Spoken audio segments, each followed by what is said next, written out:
अगले 2-3 दिनों में डिबेट में कुछ नए लोग जुड़े और कुछ पुराने लोग पीछे हो लिए। बहरहाल जोड़ घटाव के बाद भी डिबेट का कद कुछ 1 फुट और बढ़ गया था।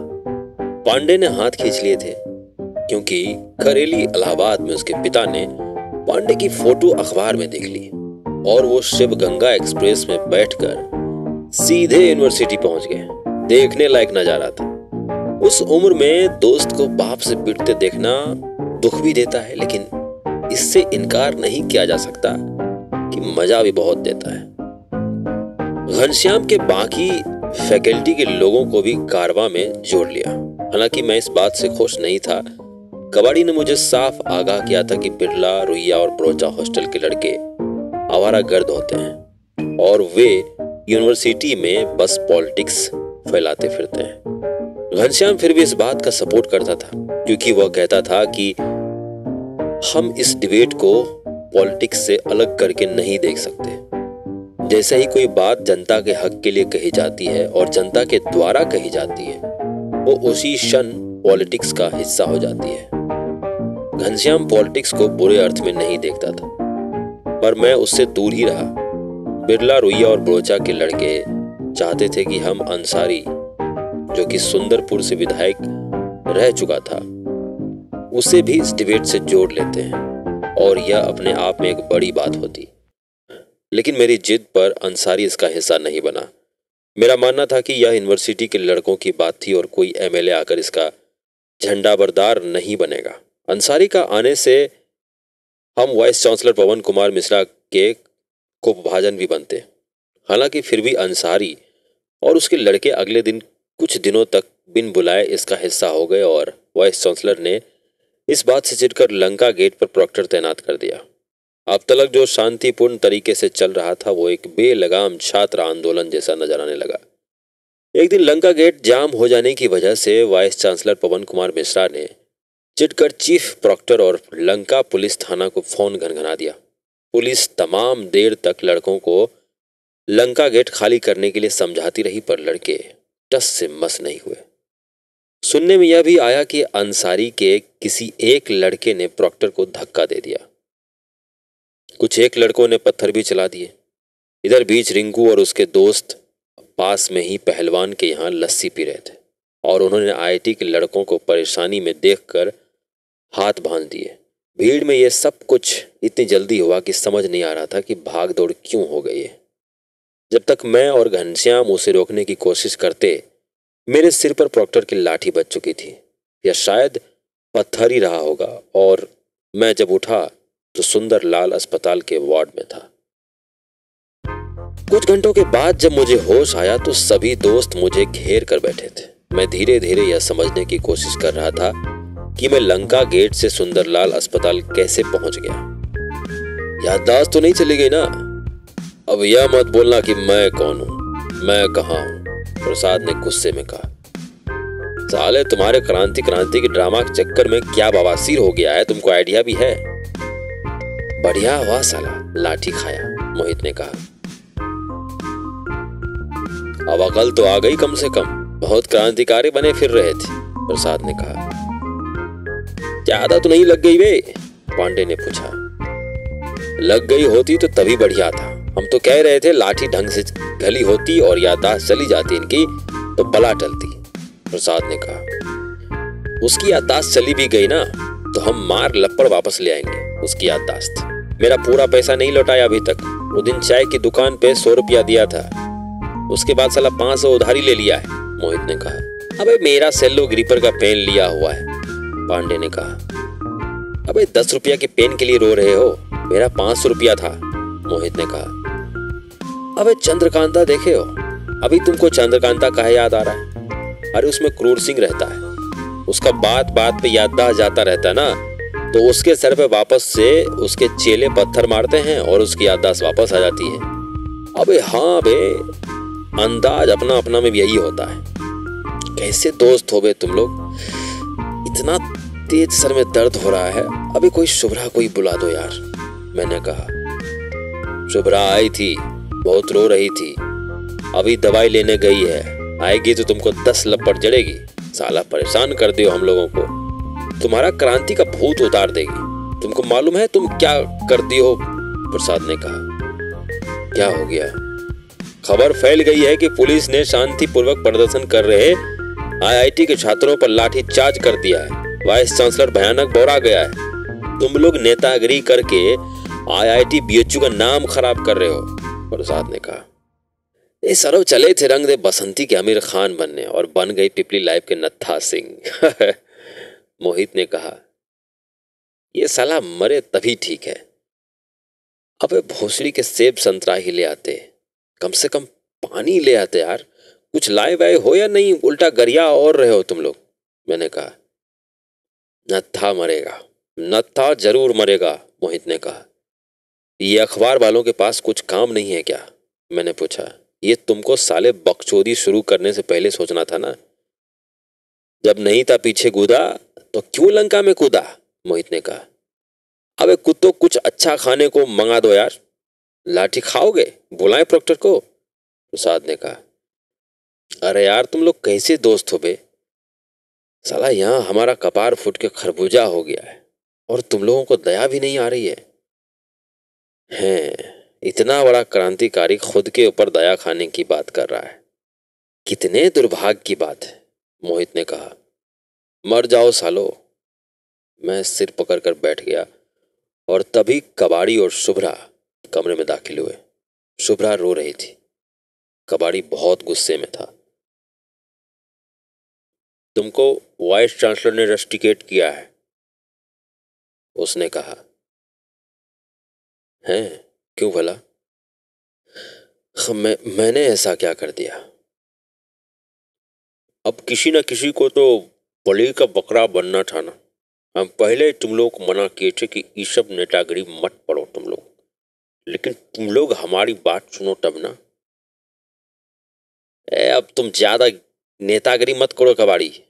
पहले जब एग्जाम में सबका अटेंडेंस शॉर्ट हो गया था तो तुम ही आगे बढ़ के नेतागिरी करवाए थे सबसे, और अब निशंतवा बेचारा बेकार में फंस गया है तो तुम ऐसे ज्ञानी बन रहे हो जैसे तुमको सब पहले से पता ही था। प्रसाद कबाड़ी से भिड़ गया। हाँ तो उस वाले प्रोटेस्ट में वाइस चांसलर खौवा के सब चौपट कर दिया था, इसीलिए हम इस बार तुम लोगों को मना कर रहे थे। हमको पहले से ही अंदेशा लग गया था कि मामला कुछ भी गड़बड़ हो गया तो वो इज्जत पे ले लेगा। बुजुर्ग वाइस चांसलर को झूठ मूठ का आईआईटी बीएचयू की शान का कीड़ा हमेशा से है। इस सब अखबार में आना ही नहीं चाहिए था। कबाड़ी ने झाड़ पिलाई। एक सेकंड, हम जो किए हैं उसमें मेरी कोई गलती नहीं है।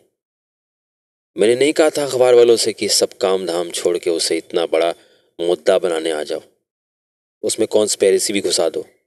मीडिया की गलती है तो इसमें मुझे क्यों दोषी बनाया जा रहा है?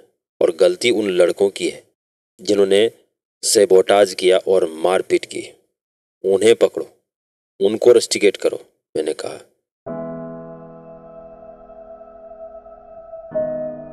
आप जब किसी परेशानी में हो और इसके बाबत दोस्तों से कुछ कहें तो वे आमतौर पर आपकी बात को कान नहीं देते और कभी ये नहीं कहते कि सब ठीक हो जाएगा। जब वो ये कहने लग जाए कि सब ठीक हो जाएगा तो समझ लेना चाहिए कि शायद सब कुछ बहुत खराब हो चुका है, शायद कुछ ठीक नहीं होगा और कुछ तो बड़ी भारी आफत आने वाली है।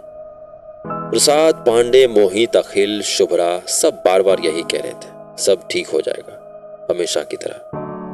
गाली भी नहीं दे रहे थे।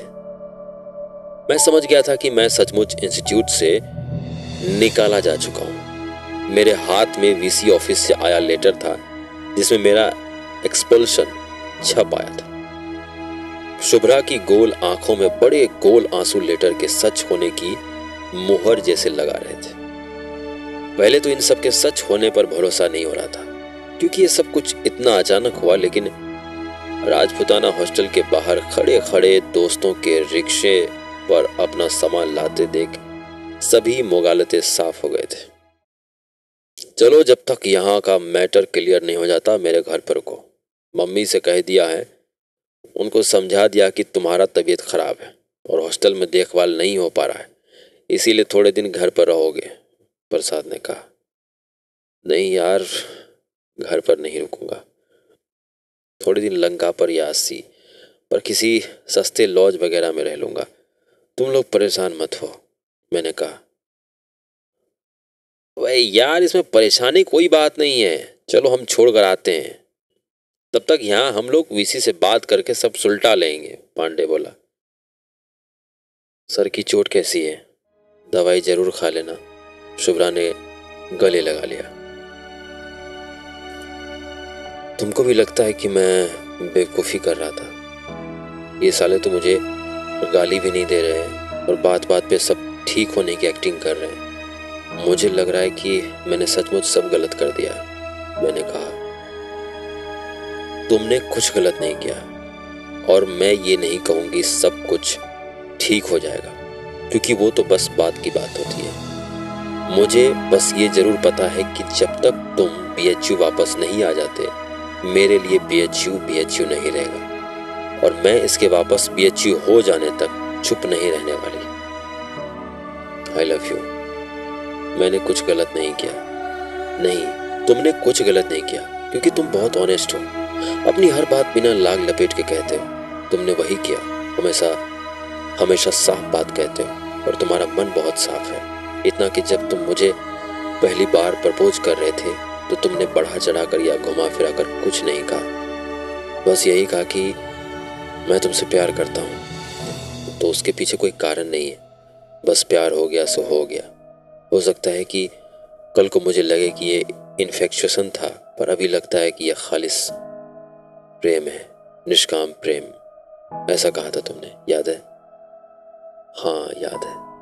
तुम बहुत ऑनेस्ट हो, प्यारे हो। मैं तुमसे जिद करती थी कि तुम ये भी कह सकते हो कि शुभ्रा तुम बहुत सुंदर हो, इसीलिए मैं तुमसे प्यार करता हूँ। लेकिन फिर भी तुम कहते थे कि मैं तुम्हें प्यार करने का ये कोई कारण नहीं है, बल्कि तुम्हें प्यार करने का कोई कारण नहीं है। तुम कभी गलत मन से कुछ नहीं करते। मुझे पता है इधर भी तुमने कुछ गलत नहीं किया। Thank you Shubhra. बस अपना ध्यान रखना, अभी भी सर पर गहरी चोट है। हाँ, अब भर जाएगी। मैं रिक्शे पर बैठ गया। रिक्शा अपने चक्के से बीएचयू की लंबाई नाप रहा था। मैं सारे साइन बोर्ड पढ़ रहा था। Rajputana hostel, Dhanrajgiri hostel, Limbdi hostel, Ruia, Birla, Brocha, Bhagwan Das Vishwakarma hostel, sir Sundarlal अस्पताल और आखिर में यूनिवर्सिटी का बोर्ड, काशी हिंदू विश्वविद्यालय। रिक्शा उसके भी बाहर निकल गया, रिक्शे के साथ मैं भी यूनिवर्सिटी के बाहर। वाइस चांसलर ऑफिस से घर पर फोन जा चुका था। बदले में घर से तमाम फोन मुझे आ चुके थे। एक बार की हिम्मत नहीं हुई थी कि फोन उठाकर पापा से बात कर सकूं। सोच रहा था कि पहले कहीं टिकने का बंदोबस्त कर लूं, फिर घर पर बात करूंगा। रिक्शे वाला आदत चिढ़ रहा था कि मैं उसे लंका और अस्सी घाट के बीच इधर उधर भटका रहा हूं। मुझे भी कहाँ पता था कि रिक्शा कहाँ रुकवा लूं। लिट्टी खाओगे? मैंने उनसे पूछा। हाँ, उसने कहा और हम लंका से घाट के रास्ते की दुकान पर रुक गए। घर पे वापस फोन आया। मैंने हिम्मत करके फोन उठा लिया और रिक्शे वाला लिट्टी खाने लगा। पापा, आई एम सॉरी। इससे पहले कि पापा कुछ कहते मैंने कहा, सब कुछ तो बर्दाश्त कर लिए तुम, अब सॉरी बोलकर क्या होगा बेटा? पापा ने कहा। उनकी आवाज में गुस्सा नहीं था, हताशा थी। वही हताशा जो गुस्से से अधिक खतरनाक होती है। मैं कुछ न कुछ कर लूंगा पापा, मैंने कहा। वाह, कुछ न कुछ? क्या कर लोगे कुछ न कुछ? पापा, इसमें मेरी गलती तो है नहीं। किसी और की गलती के लिए मुझे रस्टिकेट कर दिया गया। मैं तो बस शांति से प्रोटेस्ट कर रहा था। इस बार मैंने दृढ़ता से कहा। वाह, किसने कहा था प्रोटेस्ट करने के लिए? तुमको वहां पढ़ने के लिए भेजे थे या नेतागिरी करने के लिए? सर अलग फुड़वा के बैठे हो, पापा ने कहा। अब उनकी आवाज में हताशा नहीं था, गुस्सा था। पापा, इसमें मेरी कोई गलती नहीं है। मेरा प्रोटेस्ट करना भी गलत नहीं था और मैं तो तब भी सॉरी बोल रहा हूं। सॉरी बोलकर एहसान कर रहे हो? मैं कम से कम सॉरी कह तो रहा हूं, मैंने मुस्कुराते हुए कहा। क्या मतलब है तुम्हारा? मतलब आपने तो कभी सॉरी नहीं कहा। कहने को तो आप भी तो सॉरी कह सकते थे। अच्छा, और किस बात के लिए भला? छोड़िए, नहीं बोलो। आपको याद है मैं बचपन में कॉमिक्स बहुत पढ़ता था।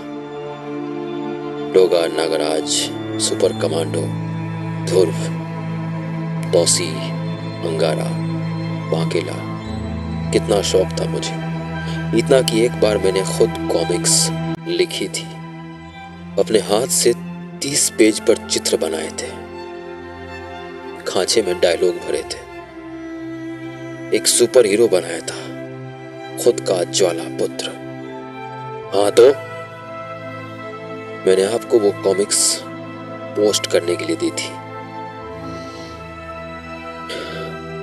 बाकायदे उस कॉमिक्स को लिफाफे में रखा, उस पर पता भी लिखा, संजय गुप्ता, राज कॉमिक्स, दरीबाग कला, दिल्ली। आपने कहा कि आपने संजय गुप्ता को कॉमिक्स भेज दिए। उसके बाद से मैं तमाम दिन संजय गुप्ता के जवाब का इंतजार करता रहा कि वो मेरी कॉमिक्स छाप देगा, लेकिन उसका जवाब नहीं आया। मैं उसकी हर कॉमिक्स को पढ़ता तो मुझे लगता जैसे उसने मेरे सुपर हीरो का आइडिया चुरा लिया और मुझे क्रेडिट भी नहीं दिया। कितना दुखी हो गया था मैं, रोया भी था। मैंने सोच लिया था कि अब से कभी नहीं लिखूंगा।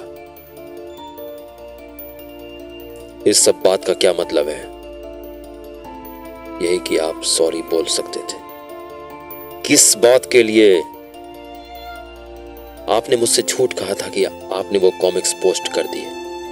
2-3 महीने बाद मुझे मेरी लिखी हुई कॉमिक्स आपकी अलमारी में मिली थी, तो आप सॉरी कह सकते थे। आपने नहीं कहा। उस दिन मैंने अपना एक सपना खो दिया था। बच्चों के सपने यूं तोड़े नहीं जाते हैं। हाँ तो अच्छा किए थे जो तुम्हारी कॉमिक छुपा दिए थे। तुम्हारा फितूर तो शांत हुआ था कम से कम। तुम्हें कभी लिखना था, कभी जर्नलिस्ट बनना था, तो कभी बच्चों को पढ़ाने का चस्का लगा था। अगर मेरा दबाव नहीं होता तो तुम IIT कभी नहीं पहुंच पाते, बस सपने देखते रह जाते। नहीं पहुंच पाता तो दुनिया तो नहीं खत्म हो जाती पापा। मेरे हिस्से कोई और दुनिया होती। और आप लोग इस बात से इतना डरते क्यों हैं कि बच्चे सपने देखने लगेंगे तो वो भटक जाएंगे? इसीलिए वे सपने देखने लगे तो उन्हें डरा दो। कुछ भी नया करना चाहे तो उस नए रास्ते से ही डरा दो। मुझे अभी भी याद है कि बचपन में हम जब भी गांव जाते थे तो दादी हमेशा कहती थी कि अंदर वाली अंधेरी कोठरी में मत जाना, वहां भूत है। हम कौतूहल से डरते डरते कमरे के दरवाजे तक जाते थे और लौट आते थे भूत के डर से। कुछ साल बाद जब बड़े हो गए तो एक दिन हिम्मत करके हम कमरे के अंदर चले गए तो पाया कि दीदी वहां सब फल और मिठाई छुपा कर रखती थी, क्योंकि हम शैतान थे और बाहर रखी मिठाइयां और फल खाते थे। अपने बच्चों को कुछ भी नया सुंदर सा सपना देखने से डराना भी तो वैसा ही है। वहां मत जाना, वहां भूत है। पर पापा, अब मैं बिना जाए बिना देखे ये बात तो मानने से रहा कि अंदर वाली कोठरी में भूत है। हाँ, ये ठीक बात है कि मैं IIT आकर दिन रात पढ़ नहीं रहा था, लेकिन ऐसा करके मैंने आपको निराश नहीं किया है, कोई अपराध नहीं किया है। यहाँ आकर मैंने जो सीखा है वो शायद मैं जिंदगी में कभी नहीं सीख पाता। रस्टिकेट होकर और भला क्या सीखा है तुमने? मैंने सीखा है कि नए सपने देखने के लिए सुस्ता लेना बहुत जरूरी है। बिना सोए सुस्ताए हम सुनहरे सपने नहीं देख सकते पापा। अरे ये क्या बोले जा रहे हो? सुनो इधर, निशान को समझाओ। पापा ने माँ को फोन थमा दिया। माँ, पापा से कहना नाराज ना हो। अगर मैं उनका एक सपना पूरा कर सकता हूँ तो बाकी भी। IIT आना उनका सपना था, फिर भी दिन रात घंटों पड़ता था कि मैं उधर पहुंच जाऊं, और मैं उधर पहुंचा भी। मैं आप लोगों को निराश नहीं करूंगा, कुछ ना कुछ जरूर कर लूंगा। अब अपना ध्यान रखना।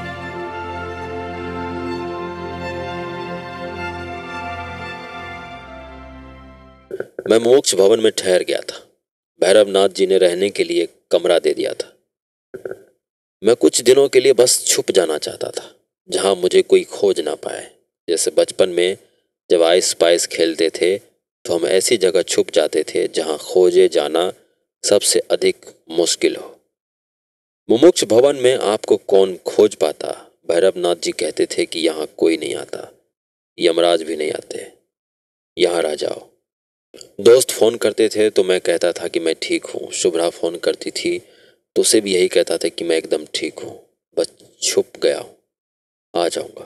तुम इडियट हो, मुझसे मिलने अभी आओ, नहीं तो मैं तुमसे कभी बात नहीं करूंगी, कहते हुए रोने लगती थी। मैं कल जरूर आऊंगा, मैं कहता था। आई लव यू मैं हर बार कहता था। मिलना टाल जाता था, लेकिन शुभ्रा नहीं मानी। मैंने उसे ये नहीं बताया कि मैं मुमुक्ष भवन में रुका हूँ, और उसे घाट पर मिलने के लिए बुला लिया।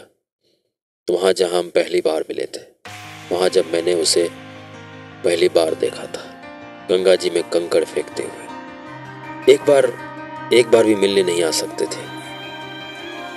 आ सकता था, लेकिन मैं बस छुप जाना चाहता था, ताकि खुद से बात कर सकूं। सबसे बात करते करते हमें कभी खुद से बात करने का मौका ही नहीं मिलता। मैंने हंसने की कोशिश की। एक बार ये भी तो सोचा होता कि तुम्हारे बिना मैं कैसी हूं। तुम्हारे बगैर कुछ भी तो पहले जैसा नहीं है। आदत सी हो गई थी कि हॉस्टल से बाहर निकलूंगी तो गेट पर तुम खड़े होगे, मुस्कुरा रहे होगे, इतने प्यार से मुझे देख रहे होगे कि मैं शर्मा कर जमीन देखने लगूंगी। तुम मजाक में कहोगी कि आपका 100 का नोट खो गया है क्या मैडम, और मैं कोशिश करूंगी कि ऊपर देखूं, लेकिन देख ही नहीं पाऊंगी। जैसे पलकों पर मन भर बोझ हो, आंखें इतनी भरी हो कि उठ ही नहीं पाएगी। अब भी हॉस्टल के बाहर आती हूँ तो अचानक से आंख उठाकर नहीं देख पाती। डर लगता है कि तुम हुए तो फिर सोचती हूँ कि तुम क्यों नहीं हो। निष्काम प्रेम हो गया है तुमको भी। मैंने मजाक करने की कोशिश की और मैं हंसा। एक घोसा खाओगे अभी यू इडियट, शुभ्रा ने मुट्ठी दिखाई। बेघर आदमी को मारोगी जिसके रहने खाने का ठिकाना नहीं, बड़ी नाइंसाफी है। मैंने फिर भी मजाक करने की कोशिश की, पर शुभ्रा ने मेरे कंधे पर ढोल जमाया। तुम जल्दी हॉस्टल आ जाओ, नहीं तो मैं तुम्हें छोड़ूंगी नहीं। अब उम्मीद तो नहीं लग रही है। उम्मीद कैसे नहीं है? मैं रोज वाइस चांसलर के दफ्तर जा रही हूँ। पांडे, मोहित, प्रसाद, सब कबाड़ी भी कोशिश कर रहा है कि किसी न किसी प्रोफेसर से कहलवा दे जो VC के करीब हो। कब तक नहीं मिलेगा? तुम परेशान मत होना। मैं परेशान नहीं हूँ। पता नहीं क्यों कभी कभार तो गुस्सा आता है कि मैं परेशान क्यों नहीं हूँ, और मुझे बस यही अकेली बात परेशान कर रही है कि मैं परेशान क्यों नहीं हूँ। सच मैं ऐसा कभी नहीं था, बल्कि मैं उन लोगों में था जो एग्जाम में एक नंबर का सवाल ही गलत कर दे तो उनको लगे कि अब शायद सब कुछ खत्म हो जाएगा। भगवान से तुरंत मनाने लगता था कि बस इस बार मुझे इस मुसीबत से निकाल लो, कैसे भी। तमाम बार प्रार्थना करता था, और अब मुझे कॉलेज से निकाल दिया गया तो भी मैं परेशान नहीं हूँ। मुझे बुरा लग रहा है तो बस इस बात का, मैं कॉलेज आया था तो तुम्हें मालूम है, मैं जब कॉलेज आया था तो 16 नंबर कमरे की तरफ जाता ही नहीं था, क्योंकि वहाँ प्रसाद और मोहित रहते थे जो पढ़ने लिखने से कन्नी काटते थे ताकि मैं उनके जैसा न हो जाऊं। और अब मुझे ऐसा लगता है जैसे कॉलेज BHU कोई मजबूत गढ़ हो, किला हो, क्योंकि यहाँ दोस्त हैं, तुम हो, बनारस है। कबाड़ी हमेशा हंसकर कहता था, काहे सही बनारस है महाराज, और हंसता था। पांडे कहता था, ये मौज वाली जगह है बे। दोनों की बात कितनी सच निकली, मैं हंसा। तब फिर इसे गढ़ और किला ही समझ लो। जब तक हम लोग हैं तुम्हें कुछ नहीं होगा। शुभ्रा ने मेरा हाथ कसकर पकड़ लिया। जानती हो, तुम्हारा हाथ थामना तुम्हारे हाथों से भी सुंदर है।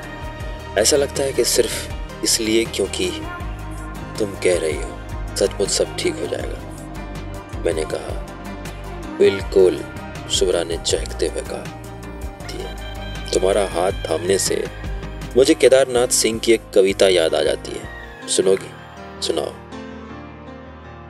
उसका हाथ अपने हाथ में ले लेते हुए मैंने सोचा, उसका हाथ अपने हाथ में लेते हुए मैंने सोचा दुनिया को हाथ की तरह गर्म और सुंदर होना चाहिए।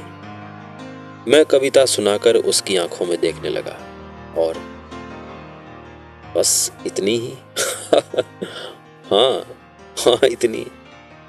सॉरी, मुझे एक कविता समझ नहीं आती, शुभ्रा ने शर्माते हुए कहा। हाँ, पर तुम्हें हाथ पकड़ना तो आता है, मैंने कहा। यह शरद पूर्णिमा की रात थी जब मैं 7वीं में था। हिंदी के टीचर ने पढ़ाया था कि शरद पूर्णिमा की रात साल की सबसे खूबसूरत रात होती है। चांद इतना सुंदर होता है कि तुलसीदास सीता जी के रूप को शरद के चांद जैसा कहते थे। इत्तेफाकन ये तुलसीदास घाट था जहां मैं नाव पर लेटा हुआ था। सोच रहा था कि कभी शायद वे भी यहीं ऐसे ही लेटे रहे होंगे, या शायद कलम दवात लेकर कागज पर कुछ लिख रहे होंगे। मैं आसमान में तारे देख रहा था। घाट की देहरी पर गंगा जी की लहरों की आवाजाही से नाव डोल रहा था। ऐसा लग रहा था जैसे गंगा जी झूला झुला रही थी। 2 बार झपकी भी लग चुकी थी, फिर भी उठ जाता था और आसमान ताकने लगता था। इतना सुंदर, शांत और साफ आसमान आखिरी बार पता नहीं कब देखा था। नाव पर लेटे हुए आसमान पढ़ते 4 घंटे बीत गए थे। सुबह होने को 3-4 घंटे और थे। सोच रहा था कि आसमान देखना कितने सुकून की बात है। सोच रहा था, या फिर यह बात रात के आसमान में तारों की इबारत से लिखी रही होगी जिसे मैंने पढ़ लिया होगा। आसमान में और भी बहुत कुछ था, जैसे वह कोई मायावी अय्यर रहा होगा, घड़ी बड़ी कुछ नया बना बिगड़ा रहा होगा। इच्छाधारी कुछ देर पहले आसमान किसी सुंदर लड़की के जूड़े जैसा लग रहा था, जिसमें छोटे छोटे मोगरे के सफेद फूल गूंथ लिए गए हों। थोड़ी देर बाद वो काली स्लेट जैसा लग रहा था, जिसपे बच्चे सफेद खड़िया से खट्टम जीरो खेल रहे हैं। 3 जीरो या 3 क्रॉस एक लाइन में मिल जाए तो खेल खत्म, पैसा हजम, अगली बाजी सजा दी जाए। अभी अचानक आसमान उस पहेली जैसा लगने लगा था जो बचपन में अखबार में आती थी, जिसमें अलग अलग बिंदु बने होते थे। उस पर 1 2 3 करके नंबर लिखे होते थे। सबको एक एक करके जोड़ दो तो हाथी, जिराफ, मछली जैसा कुछ बन जाता था और पहेली हल हो जाती थी। पता नहीं क्यों मैं यह नहीं सोच पा रहा था कि अब शायद मुझे IIT में दोबारा घुसने को भी नहीं मिलेगा, दोबारा 16 नंबर भी नहीं जाऊंगा। इस बात की चिंता नहीं हो रही थी। हाँ, बस यह जरूर दिमाग में आ रहा था कि शायद रोज शुभ्रा के हॉस्टल के बाहर खड़ा उसका इंतजार नहीं कर पाऊंगा। उसकी चिंता आ जा रही थी। बार बार दोस्तों के फोन भी आ रहे थे, लेकिन मैं उठा नहीं रहा था। सब कुछ इतना शांत था कि कोई और आवाज सुनने की इच्छा नहीं हो रही थी। मैं 7 तारों वाला सप्तऋषि खोज रहा था, मिल नहीं रहा था। बचपन में एक बार मैं मिल जाता था, छुटपन में तो ओरियन भी आसानी से दिख जाता था। आज नहीं दिख रहा था। छोटा वाला भालू, वर्गो, हरक्यूलस कहीं तो होंगे। इधर एरीज है क्या? मैं उंगली से तारे जोड़ते हुए खोज रहा था। कुछ मिल पाया। एक आवाज आई। सफेद बाल, सफेद दाढ़ी और भगवा कपड़े में एक फिरंगी हक से मेरी नाव पर चढ़ाया और मेरे बगल में बैठ गया। आप साफ हिंदी बोलते हैं, इंडिया के नहीं लगते हैं, मैंने कौतूहल से पूछा। अमेरिकन हूँ, 14 साल से बनारस में हूँ। हिंदी क्या संस्कृत भी खूब बोलता हूँ। कहते हुए उसने अपनी पोटली खोल ली। मिट्टी की चिलम, गांजा, तंबाकू, माचिस और सफेद कपड़ा निकालकर नाव पर सजा दिया। वापस नहीं गए? ना। क्यों? इच्छा नहीं हुई। इधर क्यों आए? मैंने सीधे सीधे पूछ ही लिया क्योंकि हैरानी हो रही थी। तुम इधर क्यों आए? उसने पूछा। मतलब मैं तो इधर का ही हूं। ये बजरा मेरा है, मैं रोज इस नाव पर ही सोता हूं। तुमने मेरी सोने की जगह हथिया ली, उसने हंसते हुए प्रेम से कहा और चिलम में तंबाकू भरकर उसे ठोकने लगा। मैं बस यूं ही, और कहीं जाने की नहीं था, और कहीं जाने को नहीं था। मैं बस यूं ही, समझ लो मेरे पास भी और कहीं जाने को नहीं था। उसने फिर हंसते हुए प्रेम पूर्वक कहा। बताइए ना, मैंने आग्रह किया। मैं जो बताऊंगा वो सुनकर तुम उसे झूठ नहीं कहोगे। नहीं। वादा करना होगा? जी किया, बताइए ना। ठीक है, तो सुनो फिर। वो मुस्कुराया और चिलम सुलगाने लगा। 14 साल पहले मैं एक कंपनी में वाइस प्रेसिडेंट हुआ करता था। तब 42 साल का रहा हूँगा। दिन शाम रात जी तोड़कर कमाता था ताकि एक दिन कंपनी में मुझे गिलास चैम्बर वाला कैबिन मिल जाए और खुद की पर्सनल सेक्रेटरी भी। इसी सपने का पीछा करते करते एक रात मेरा प्रमोशन हुआ था। उस रात के पहले तक डेप्यूटी वाइस प्रेसिडेंट हुआ करता था। बहुत खुश था, पार्टी कर रहा था क्योंकि सपना पूरा हुआ था।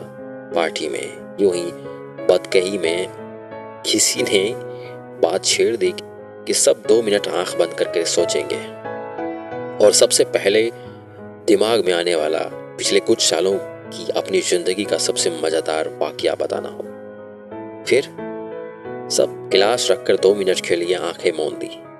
2 से 3 और शायद 3 से 4 मिनट भी हो गए। मैं आंखें नहीं खोल पाया। ना ही ऑफिस में मेरी सीनियर, मेरी बॉस और उसके बॉस की बॉस। उसने कहा, क्यों?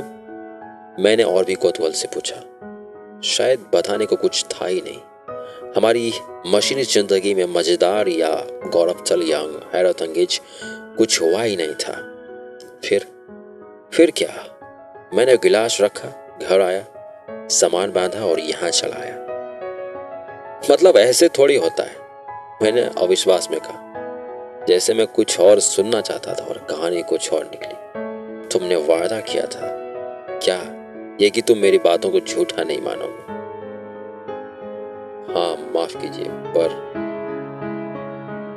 मेरी कहानी बस इतनी ही है। पर खुदा, मैं नहीं चाहता था कि कल को जब कुछ और साल बीत जाए, मैं बूढ़ा हो जाऊं और मेरे बच्चे मुझसे कहे कि दादाजी आपने जिंदगी की कोई मजेदार कहानी सुनाइए ना। तो मैं 2 मिनट के लिए आंखें बंद करूं और मेरे पास उन्हें सुनाने के लिए कुछ ना हो। अब कुछ समझा। मैं मुस्कुरा रहा था। तुम सुनाओ, कुछ मजेदार, कुछ गौरव तलब, कुछ हैरत अंगेज। वह मुस्कुरा रहा था और जोर से चिलम खींच रहा था। अभी सबसे हैरत अंगेज बात तो यही है कि मैं पिछले कई साल से जहां पहुंचने के लिए दिन रात एक कर रहा था, पढ़ रहा था, उस कॉलेज से मुझे रस्टिकेट कर दिया गया। देश के सबसे अच्छी यूनिवर्सिटी से एक्सपेल कर दिया गया। रहने के लिए छत नहीं है, कहाँ जाना है ये भी नहीं पता। हाँ, नाव पर बड़ा बार बार झपकी ले रहा, सोच जग रहा और ये भी सोच रहा हूँ कि अब क्या करूँगा, जिंदगी में क्या करना चाहता हूँ ये भी। इसलिए यहाँ लेटे लेटे तारे देख रहे थे। देखो, ऐसे ही जवाब मिल जाएगा। तारे देखने से? हाँ, अपने 14 साल का कुल जमा जोड़ एक लाइन में बता रहा हूँ। रोज रात शांति में आसमान के नीचे लेटकर तारे देखा करो, जवाब मिल जाएगा। मैं रोज रात यहाँ इसी जगह इसी नाव पर लेटकर जवाब खोजता हूँ। रात के 3 बजे आदमी कुछ और ही हो जाता है जो वो दिन भर में नहीं होता। आदमी गर्जो रोज रात खुले आसमान के नीचे लेटकर बस यूं ही आसमान बढ़ता ताकता रहे तो बिना कुछ किए ही शायद बेहतर इंसान हो जाए। और जवाब मिल जाते हैं। हाँ, तारे देखने में यही तो खास बात है। और जवाब है क्या? सबका जवाब अलग है। मुझे वहां छोटा भालू दिख रहा है। तुम्हें शायद वो पतंग जैसा लग रहा हो, या शायद वो भी ना लग रहा हो सकता है वहां छोटा भालू हो भी ना। ये सब एक गौरी गप हो या सच भी, मेरी जिंदगी का सच तुम्हारी जिंदगी से अलग होगा। बस अपने हिसाब से खोज लो। वो देखिए, उधर ध्रुव तारा मिल गया। कहाँ? आए उधर, वो 4 तारे हैं ना, उनकी पूंछ के आखिर में। वहां कहाँ? हो सकता है आपका वाला ध्रुव तारा ना हो, या कुछ और, या कुछ भी ना हो। मैं हंसने लगा। अच्छा जी, तुम तो गिरो निकले महाराज। मैं फिर से नाव पर लेट गया।